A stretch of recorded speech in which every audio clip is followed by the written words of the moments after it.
Bora falar do Galo? Tá esperando aí o próximo mês, janela tá se aproximando, né, Cláudio? Pra agitar aí o mercado de transferências. O Atlético com o mercado da bola que deve aquecer só em julho, por enquanto tem o Dudu como reforço, já conta nesta janela, é uma janela de meio do ano, o Dudu já estreou pelo Galo, mas a ideia é trazer mais gente, é trazer pelo menos aos 2, 3 reforços. Agora, o Atlético tem a situação que é uma prioridade da diretoria de futebol, né, com o Paulo Brax, que é o executivo de futebol do Atlético. Neste momento é quitar todas as pendências financeiras com o elenco, porque não faz muito sentido você trazer reforço se tem pendência com os atuais atletas, né? Não pega bem. Isso não se faz no futebol. Então o Atlético tentando aí se acertar financeiramente com os atletas para que em julho, aí sim, com a abertura da nova janela, e ela deve esquentar mesmo essa janela, pelo que a gente conversa, né, com dirigentes, empresários do mundo da bola, ali para o meio do mês de julho. E o Galo tem a prioridade de buscar um volante. Mas, a princípio, a prioridade mesmo é deixar tudo ok, tudo quitado, com questão de direitos de imagens, aquelas pendências que estavam acontecendo no Atlético nos últimos meses, para que a turma volte de férias com tranquilidade, e aí sim, né? Com os salários em dia, direito de imagem, tudo em dia, o Atlético buscar os reforços que o time precisa. Deixa eu dar a dica pra você agora da Clínica Alphamen. Meu amigo tá meio desanimado aí na hora H, na hora do sexo, a Clínica Alphamen tá pronta pra te receber. Tem tratamentos modernos, privacidade total, mais de 10 anos no mercado. É a equipe do Dr. Carlos Pacheco. Anote o telefone pra você agendar a consulta, hein? É o 2526-7676. 2526-7676. Clínica Alphamen, conosco no Bastidores. O Atlético, portanto, semana que vem tem reapresentação do elenco e a diretoria está tentando aí um amistoso, né? Um jogo treino na Arena MRV para o fim de semana seguinte, lá no dia 5 de julho, naquele fim de semana ali do dia 5 de julho. Boa, Rezende, na volta do Brasileirão, Cláudio, o Galo já tem um desafio também aí, né? Quando voltar, né, com o Campeonato Brasileiro, o Atlético já tem o primeiro tabu a ser quebrado.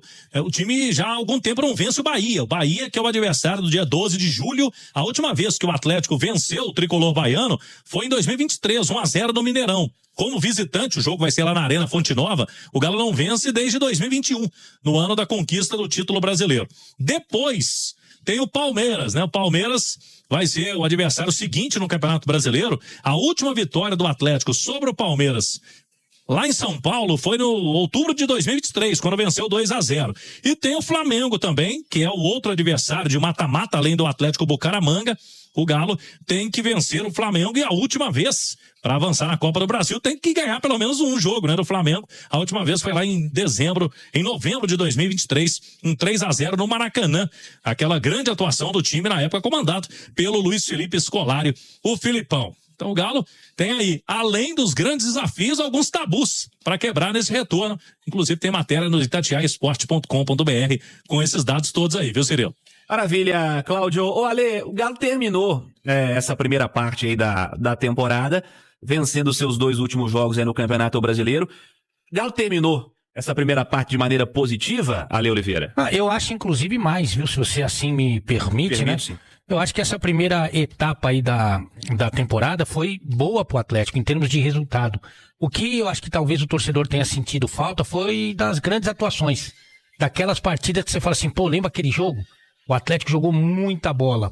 Esse aí eu acho que foram mais raros esses momentos. Eu gostei, por exemplo, do jogo contra o Botafogo, achei que foi um bom jogo, mas nada assim de extraordinário, né? Por exemplo, no ano passado, o Atlético teve alguns jogos que foram inesquecíveis para o torcedor, né? Por exemplo, a semifinal contra o River foi um grande jogo, né? Foi um jogo maravilhoso, sensacional, a semifinal da Libertadores. É um jogo desse aí inesquecível, né? O jogo contra o Fluminense, naquele em que o Bernard se machuca, né? E aí é substituído pelo Deivinho, e o Deivinho arrebenta com o jogo. Também é um jogo memorável, um jogo que o torcedor ficou lembrando durante um tempo. Esse ano você tem mais dificuldade, mas em termos de resultado, eu vou te falar que não tá ruim não. Só no Campeonato Brasileiro, aliás, no Brasileiro e na junção de todas as competições, Cirilo, o Galo vai para as férias com 8 partidas de invencibilidade. O que no futebol brasileiro, ainda mais para quem está disputando 3 competições, não é uma coisa simples de você conseguir. Tanto no brasileiro, como na junção ali do Brasileirão, mais Copa do Brasil e Sul-Americana. Então não é fácil. Você tá vivo no Campeonato Brasileiro. O Galo é favorito à conquista do título? Não, não é. Mas se você tá a 4 pontos do líder, não é nada de extraordinário. Você tá a 4 pontos do líder. Então tá vivo no Campeonato Brasileiro.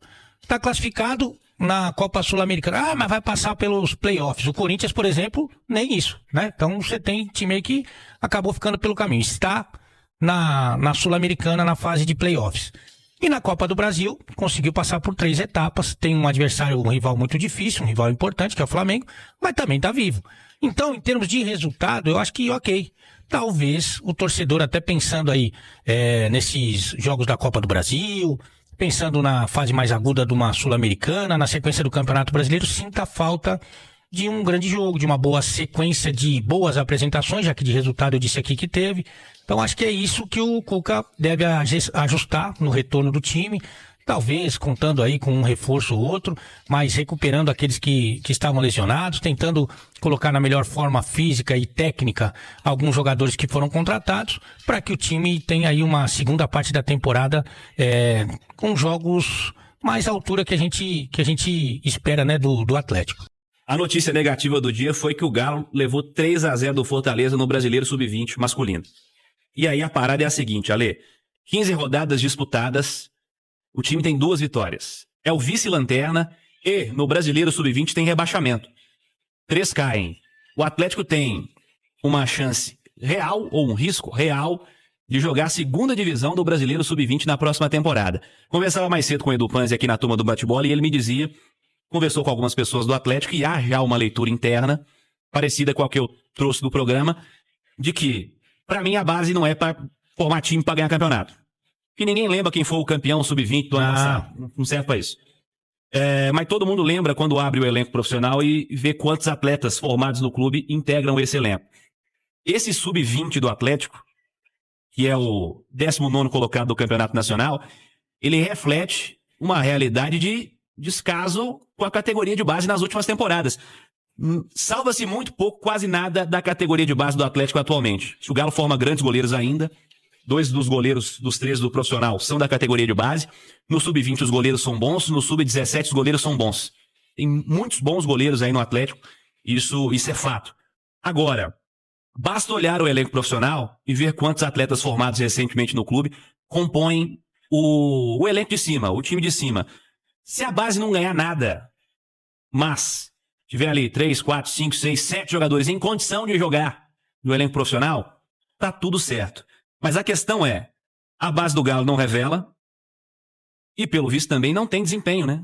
De novo, estão mudando aí o projeto, trocou diretoria, trocou treinador, e esperamos que daqui a certo tempo, que também não resolve da hora para outra, que a base do Galo volte a revelar frutos interessantes aí pro seu elenco profissional. Porque, cara, vice-lanterna com 2 vitórias em 15, e se abre o elenco profissional do Galo, não tem ninguém.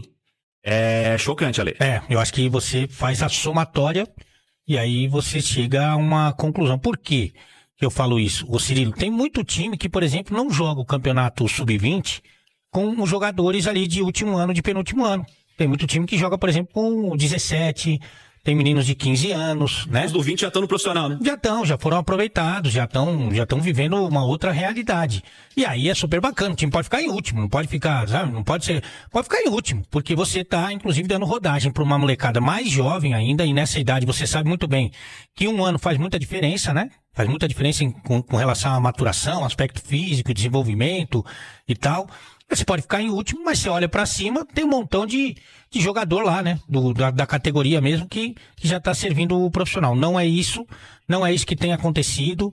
Raro e são pouquíssimos os jogadores que você destaca se você puxar num passado recente e que foram bem aproveitados, né? Porque uma coisa é o jogador que tem potencial passar pelo clube e depois ele ir embora, né? Mas essa transição tem que ser muito bem feita. E além de tudo isso que você falou, então um desempenho esportivo ruim, poucos jogadores sendo absorvidos pela equipe profissional, o mercado, e aí você vai muito nos empresários, olha com descrédito pro Atlético nesse momento. Porque fala, olha, se tiver uma proposta pior financeiramente, a gente sabe que rola muito dinheiro para os grandes jogadores jovens, eles vão preferir. Por quê? Porque tem um projeto, porque tem um planejamento, porque é comum os jogadores jovens subirem, né? E isso hoje não acontece no Atlético, e aí eu vou ter que citar dois dos times mais importantes do futebol brasileiro, que tem ganho muita coisa nos últimos anos, Palmeiras e Flamengo, que tem investimentos gigantescos, que trazem jogadores de nível europeu, estão sempre promovendo jogadores da base, que devolvem tecnicamente e que, evidentemente, devolvem financeiramente. Por quê? Porque é feito um investimento muito sério. Base não é gastar dinheiro, base é investimento, tanto em estrutura, como em pessoal e até como atleta. E se isso não for reformulado, o Atlético vai sofrer por mais um tempo. Você pega o elenco profissional, os goleiros reservas são da categoria de base. O Delfim e o Átila são os dois principais, e o Robert também é considerado como parte do elenco profissional, apesar de jogar no sub-20. Dos zagueiros, eu tenho o Rômulo como opção. E não joga com certa frequência, mas faz parte do elenco profissional o Rômulo. Lateral, não tem ninguém. Meio-campista, tem o Rubens, já foi revelado há certo tempo, né? Mas hoje é uma das principais caras aí do time profissional do Galo, com toda certeza. O desempenho dessa temporada fala por si. Ataque, não tem ninguém. Você tem o Cadu do ano passado e o Caio Maia também do ano passado. Os dois com lesão grave aí nesse ano. Mas a base do Galo, mas o treinador poderia colocar mais. Não sei se poderia, porque o time é o 20 aí, cara. É o 20 que tá jogando aí. O Cuca é um cara que entende muito mais de futebol do que todos nós, né? Mas se tivesse um cara bom em qualquer posição, entre o 20 e o 17, ele ia falar, não vou colocar porque ele é novo. Galo buscou Roman, João Marcelo e Patrick. 3 jogadores com idade de fim de base, digamos assim, mas que não estavam aqui, porque aqui não forma, né? Tomara que daqui a alguns anos, essas mudanças que estão falando agora, e esse olhar diferente que estão prometendo agora, realmente mude a situação. O cenário atual é realmente preocupante. Mas você vê, né? O Palmeiras, há pouco tempo atrás, nós estamos falando aqui de menos de 10 anos. O Palmeiras não tinha tradição nenhuma. Zero. Mas eu vou te falar que eu joguei na base do Palmeiras e nem perto do clube a gente jogava. A gente treinava lá num bairro que é distante, num campo de terra que era em Pirituba.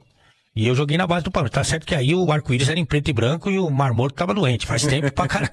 Mas de qualquer forma não tinha... Você pode pegar aí. Você pega Wagner Love, que foi formado lá, e depois você vai no Gabriel Jesus, mas nesse período não tem nada. E hoje o Palmeiras é um dos times que mais formam jogadores, são jogando, bota pra jogar. Pra jogar, e as categorias de base são vencedoras, mas isso é trabalho, investimento. Isso aí você tem que ter um pouco mais de paciência, mas você tem que trabalhar certo. Essa aí então, nação atleticana. O Paulo Black aí falando sobre reforços, e só vai trazer após quitar as pendências com o elenco do Galo. Também vejo aí como grande responsabilidade isso aí, o Galo fazer essa opção, porque está devendo os jogadores do seu elenco, porque vai investir em contratações de jogadores por fora. Então, um acerto aí, se caso conseguir resolver as pendências antes de pensar em contratações.